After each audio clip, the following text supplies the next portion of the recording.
Depuis presque un siècle, le barrage Hoover gère la ressource en eau pour les cultures, les villes, les industries et la production électrique des États du Nevada, de l'Arizona et de la Californie. Le barrage a été l'atout majeur du développement d'une région autrefois désolée. C'est tout simplement l'une des merveilles du monde industriel du XXe siècle, aussi extraordinaire par ses ambitions techniques que son esthétique. Sa construction a été rendue possible grâce à la coopération des 7 États du bassin du Colorado et du gouvernement fédéral des États-Unis. Un visionnaire, du nom de Theodore Roosevelt, président des États-Unis d'Amérique, avait prédit qu'un jour, plus de gens vivraient dans l'ouest des États-Unis qu'à l'est. Selon lui, la seule façon d'y arriver était d'exploiter les ressources en eau en construisant des installations de stockage et de transport pour l'eau.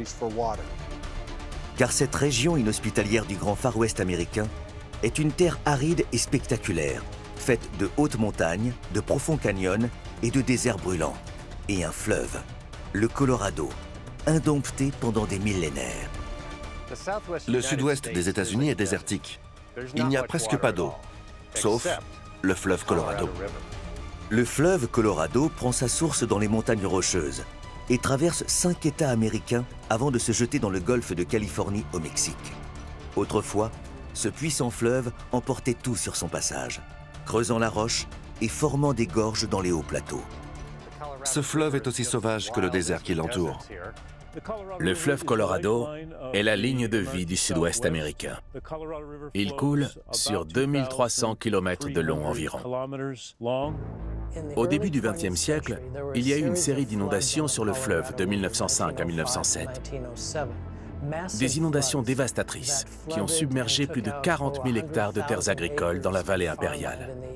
C'est à partir de ce moment qu'il est devenu impératif de faire quelque chose pour contrôler le fleuve Colorado. La solution? Construire un gigantesque ouvrage d'art capable de retenir le Colorado pour contrôler les inondations, stocker l'eau pour irriguer les terres dans un territoire désertique et fournir l'électricité. Los Angeles, Phoenix et Las Vegas verront bondir leur production électrique et donc leur développement. Le barrage Hoover représentait le symbole de la modernité aux États-Unis, l'avenir. C'est vraiment montrer la puissance de l'homme, une puissance un peu prométhéenne sur la nature sauvage de l'Ouest américain. C'est un chantier qui va être titanesque et ils le savent dès le début en fait. Le projet a été approuvé le 21 décembre 1928. Moins d'un an plus tard, en octobre 1929, c'est le krach boursier. Tout s'effondre et le projet du barrage est devenu comme une lueur d'espoir dans un monde qui s'assombrissait. Le gouvernement américain décide alors de maintenir le projet d'ingénierie le plus ambitieux de l'époque, malgré le contexte de la Grande Dépression. Il est baptisé Boulder Canyon Project, en référence au canyon Boulder où il doit être construit. L'État doit trouver une solution pour donner des emplois. Un quart de la population active ne travaille plus. C'est devenu le symbole d'un gigantesque effort commun pour accomplir quelque chose qu'on pouvait maîtriser. Le gouvernement fixe les objectifs.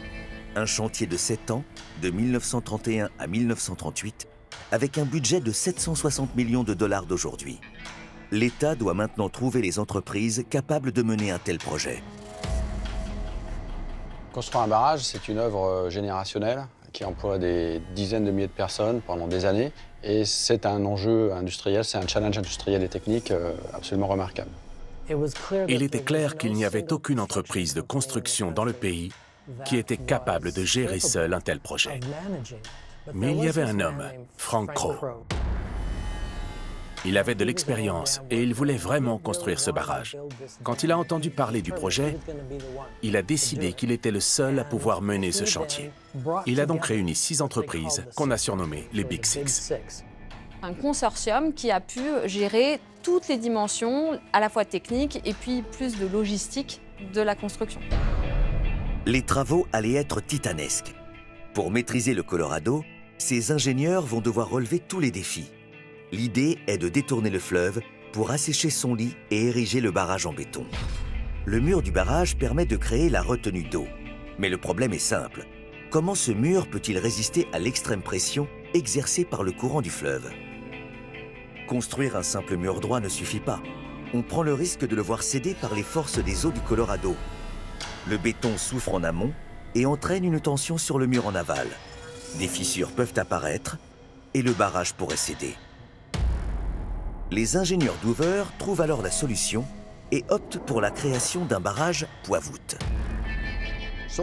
Nous appelons ce barrage massif un barrage poids-voûte, parce qu'il fonctionne à la fois comme un barrage poids, qui est un barrage épais à la base et qui retient la pression de l'eau seulement avec sa masse.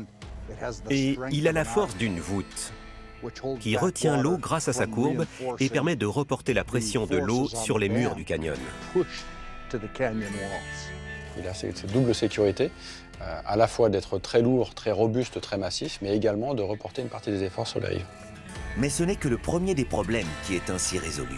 Il faut maintenant s'atteler au chantier. Comment acheminer hommes et matériel dans un désert où il n'y a rien? Comment travailler sous des chaleurs extrêmes en été? Comment percer cette roche qui semble si solide à la force des bras? C'est quelque chose qui paraît complètement fou et qui a longtemps été repoussé parce qu'on avait peur que ce soit impossible. C'était incroyable. C'était quelque chose d'énorme à cette époque. Le barrage doit s'ériger entre l'Arizona et le Nevada. La rivière Colorado sert de frontière naturelle aux deux États du Sud-Ouest. Les travaux doivent commencer en mars 1931 et initialement, le barrage doit se construire dans le Boulder Canyon. Ils ont découvert que la géologie n'était pas aussi bonne que prévu. Alors ils se sont déplacés à 10 km au sud dans un endroit appelé Black Canyon. L'un des avantages du Black Canyon, c'est sa roche. C'est de la dolomie. C'est une roche volcanique très dure. Plus la roche est dure dans le canyon, plus la construction sera de qualité. Mais il y a un autre grand avantage qui est souvent négligé. Le site n'aurait jamais emmagasiné autant d'eau, parce que le lac de retenue que vous pouvez voir derrière moi n'existerait pas dans le site de Boulder Canyon. Il y a 2 fois plus d'eau. Ils ont donc changé de site, mais ils n'ont pas changé de nom. Donc, il a toujours été appelé le barrage Boulder jusqu'à ce qu'ils le renomment Hoover plus tard. Le site du Black Canyon assure une stabilité optimale.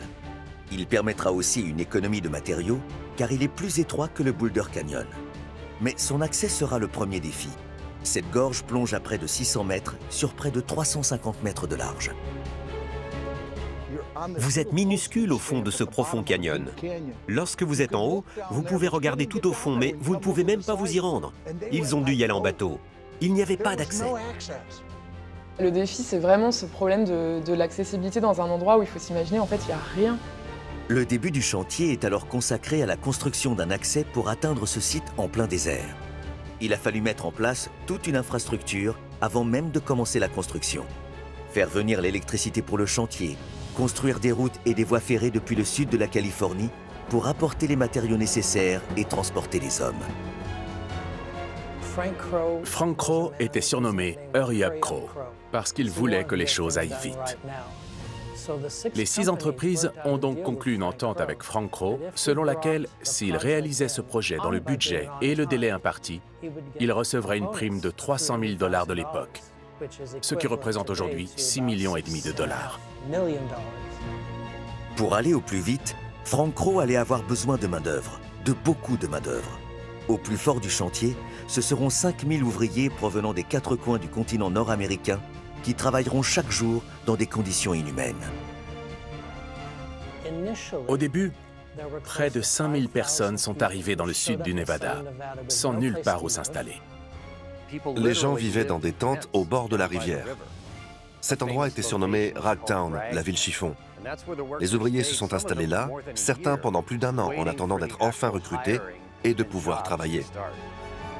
Les logements promis ont du retard.